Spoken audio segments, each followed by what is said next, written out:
नमस्कार मित्रों। दीपावली एक प्रमुख त्यौहार है जो भारतवर्ष में बहुत हर्षोल्लास के साथ जो है वो मनाया जाता है। हर्षोल्लास मूलतः दो बातों को लेकर दीपावली पर रहता है। एक है दीपों को प्रज्वलित करना और दूसरा है पटाखों का चलाया जाना। लक्ष्मी पूजन इस त्यौहार का एक प्रमुख पूजन या अनुष्ठान है, परंतु इस त्यौहार विशेष के साथ जो मूल बात जुड़ी हुई है वह यह है कि इस दिन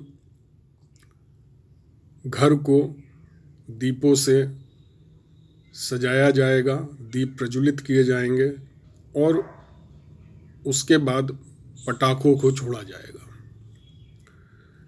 दीपावली का जो उपलक्ष्य है वह तो जन परिचित हैं ही सब उससे। वह यही है कि इस दिन प्रभु श्री राम 14 वर्ष के वनवास के बाद लौटकर अयोध्या वापस आए थे। अब प्रभु श्री राम के चरित्र को जानने के हमारे पास दो ग्रंथ हैं। एक ग्रंथ तो है श्री वाल्मीकि जी द्वारा रचित श्री वाल्मीकि रामायण, ये, और दूसरा जो ग्रंथ है वो इसके बाद आया अवधी भाषा में रचित श्री गोस्वामी तुलसीदास जी द्वारा श्री रामचरित मानस। राम की जो कथा है उसको जानने के जो आधार ग्रंथ हैं हमारे पास वो यही दो ग्रंथ हैं, वाल्मीकि जी की रामायण और गोस्वामी तुलसीदास जी की रामचरित मानस। हमें देखना यह है कि क्या इन दोनों ग्रंथों में पटाखों के छोड़ने का कोई वर्णन आता है, और यदि इन दो ग्रंथों में ऐसा नहीं है तो यह एक अलग शोध का विषय है कि पटाखे इस पर्व विशेष के या त्यौहार विशेष के साथ आखिर जुड़ कैसे गए। तो पहले हम जानना चाहेंगे कि दीपावली शब्द का जो मूल अर्थ है वो क्या है। वो दो शब्दों से मिलकर बना है और दीर्घ संधि बनती है, दीप प्लस अवली। अवली हैं पंक्तियाँ, दीपों की पंक्तियों का त्यौहार दीपावली। उपलक्ष्य श्री रामचंद्र जी का अयोध्या वापस लौट कर आना, और इस त्यौहार के साथ जोड़ दी गई दो बातें, एक तो दीपों का प्रज्वलन और एक पटाखे। दीपों का प्रज्वलन समझ में आता है कि उस समय जब वो आए होंगे तो हर्षोल्लास से जो है वो दीपक जलाए गए होंगे। हालांकि यह भी एक बड़ा ही रोचक तथ्य है कि रामायण और रामचरितमानस दोनों में ही दीपों का प्रज्वलन उनके आने पर कहीं दिखाया नहीं गया है, लेकिन हम इसकी कल्पना कर लेंगे कि जब वो आए होंगे दिवस में तो रात्रि में स्वाभाविक रूप से दीपक तो जलाए गए होंगे। यह कल्पना हम कर सकते हैं, लेकिन प्रश्न यह है कि क्या पटाखे भी छोड़े गए थे। यह हमारा मूल प्रश्न है, और फिर इस विषय की प्रासंगिकता की तरफ भी मैं अपनी इस वार्ता के बाद अंत में आऊँगा। तो जब हम जो है देखते हैं रामायण को पढ़ते हुए ये पता चलता है कि सप्तविंशत्यधिक शततम सर्ग जो है इसमें प्रभु श्री राम का अयोध्या लौटकर आना दिखाया गया है। इस सर्ग विशेष में श्लोक 2 से लेकर श्लोक 22 तक उन आयोजनों का वर्णन है जो उनके आने पर अयोध्या में किए गए थे, और ये आयोजन श्लोक 2 से श्लोक 22 तक के मूलतः श्री भरत जी की राजाज्ञा के हैं, जो उन्होंने आज्ञाएं दी थी कि प्रभु श्री राम लौट रहे हैं, लौट कर आ रहे हैं, तो ये व्यवस्थाएं नगर में की जानी चाहिए। अध्ययन से ये पता चलता है कि श्लोक 2 से और 22 तक जिसमें इस आयोजन को दिखाया गया है, कहीं भी पटाखों का वर्णन नहीं है। और इसमें अगर हद से हद किसी प्रकार की ध्वनि का जिक्र है या वर्णन है, तो वह जय विजय के स्वर हैं, शंखों और दुंदुभियों के स्वर हैं, और विभिन्न प्रकार के जो स्वागत श्लोक हैं उनके बोले जाने की ध्वनियों का वर्णन है कि ऐसा ऐसा किया जाए। हो सकता है जनता का कलरव भी इसमें हम शामिल कर सकते हैं, लेकिन इस पूरे आयोजन में इसकी जो आज्ञा है, इसमें कहीं भी श्री भरत जी ये कहते हुए वाल्मीकि रामायण में नहीं है कि पटाखे भी चलाए जाएं। तो इससे ये स्पष्ट होता है कि जो वाल्मीकि कृत जो श्री रामायण है, इसमें पटाखों का कोई वर्णन जो है वो श्री राम के अयोध्या वापस आने पर पटाखे चलाए गए हों, ऐसा कोई वर्णन नहीं मिलता है। अब हम आते हैं श्री रामचरितमानस पर। श्री रामचरितमानस में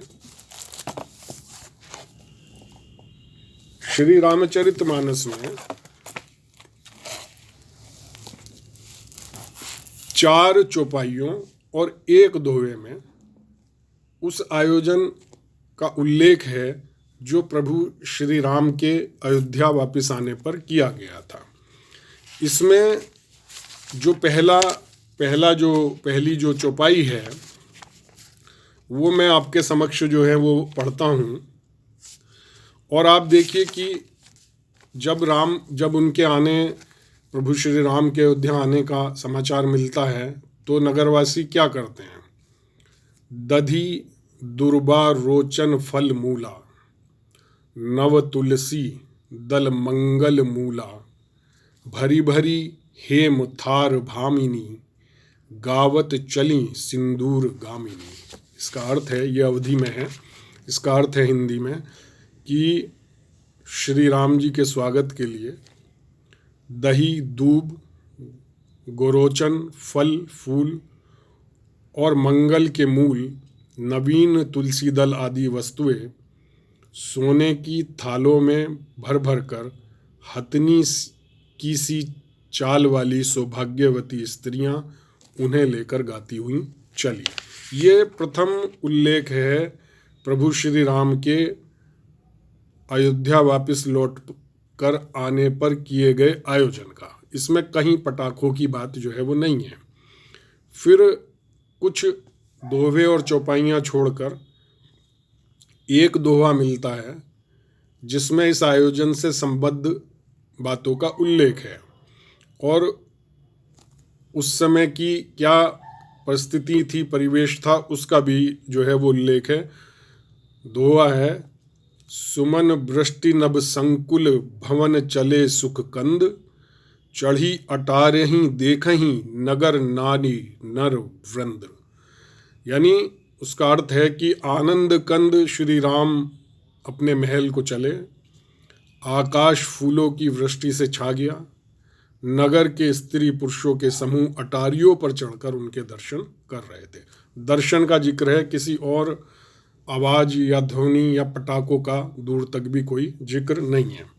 इसके बाद 3 चौपाइयाँ जो हैं वो मिलती हैं।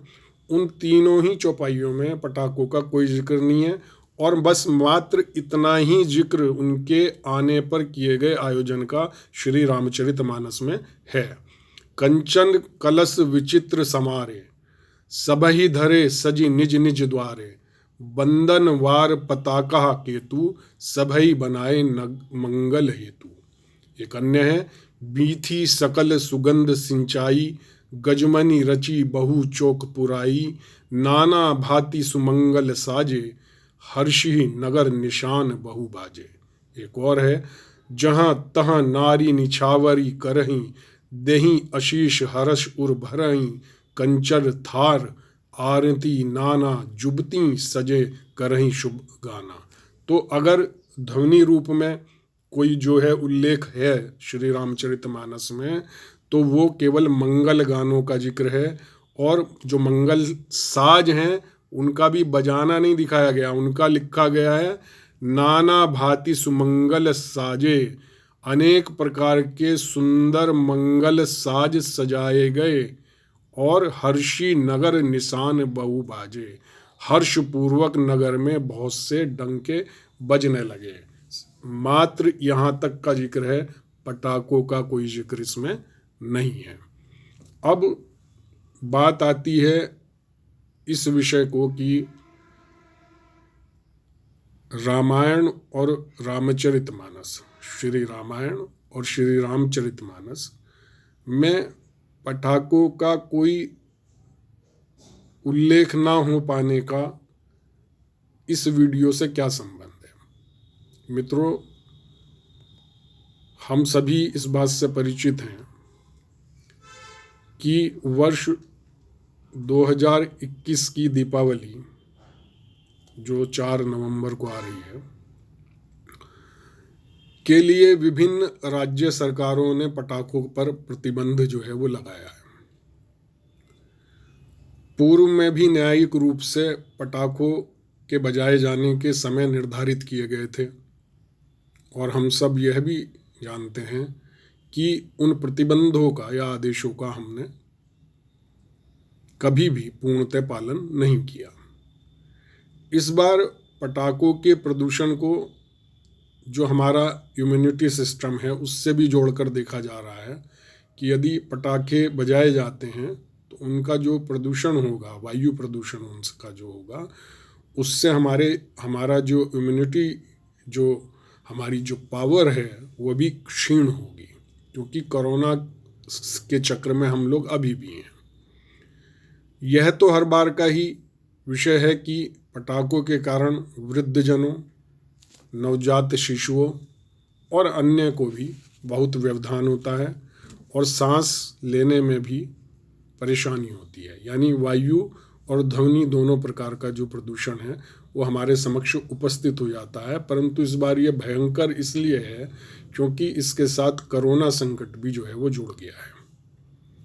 तो कृपया आप विचारें कि जब प्रभु श्री राम से जुड़े इन 2 मूल और महत्वपूर्ण ग्रंथों में उनके आगमन पर, अयोध्या आगमन पर पटाखे फोड़े जाने, जलाए जाने या चलाए जाने का कोई जिक्र नहीं है, तो हम लोग इस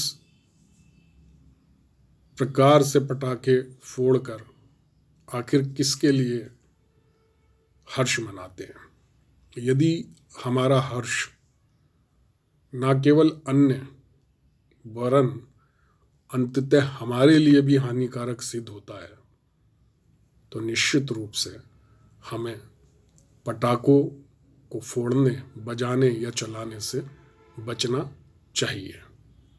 हमारे ग्रंथों में ऐसा कोई वर्णन नहीं है कि प्रभु श्री राम के आने पर पटाखे चलाए गए थे, जो कि इस बात का भी सूचक है और प्रमाण है कि हमारे पूर्वज अपने वातावरण को लेकर और स्वास्थ्य को लेकर कितने सजग रहे होंगे। तो मेरा निवेदन है कि इस वीडियो में दिए गए धार्मिक तथ्यों और वैज्ञानिकता से जुड़े तथ्यों को समझ बूझकर आप सभी यह निर्णय लेंगे कि हम इस दीपावली विशेष और इसके बाद भी जो दीपावलियां हम मनाएंगे उनमें पटाखों का प्रयोग नहीं करेंगे। इस वीडियो को अपने बच्चों को भी दिखाइए। यदि ये तथ्य आपको पता है कि इन ग्रंथों में नहीं है पटाखों का वर्णन, तो मैं आपको प्रणाम करता हूँ। यदि आप इन तथ्यों के पता होने के बाद भी पटाखे बजा रहे हैं तो हमें ईश्वर से डरना चाहिए, और जो प्रभु राम का सर्व जन हिताय का जो संदेश था जीवन के लिए, उसका पालन करना चाहिए और पटाखों से अंततः बचना चाहिए। आप सभी लोगों को आज मैं 30 अक्टूबर 2021 को ये वीडियो बना रहा हूँ और 4 नवंबर को इस वर्ष दीपावली है। बहुत बहुत शुभकामनाएं। मैं उम्मीद करता हूँ कि इस वीडियो में बताई गई बातों का आप ध्यान रखेंगे और इस और किसी भी दीपावली पटाखों के प्रयोग से बचेंगे। दीपावली की पूर्व शुभकामनाएं। नमस्कार, धन्यवाद।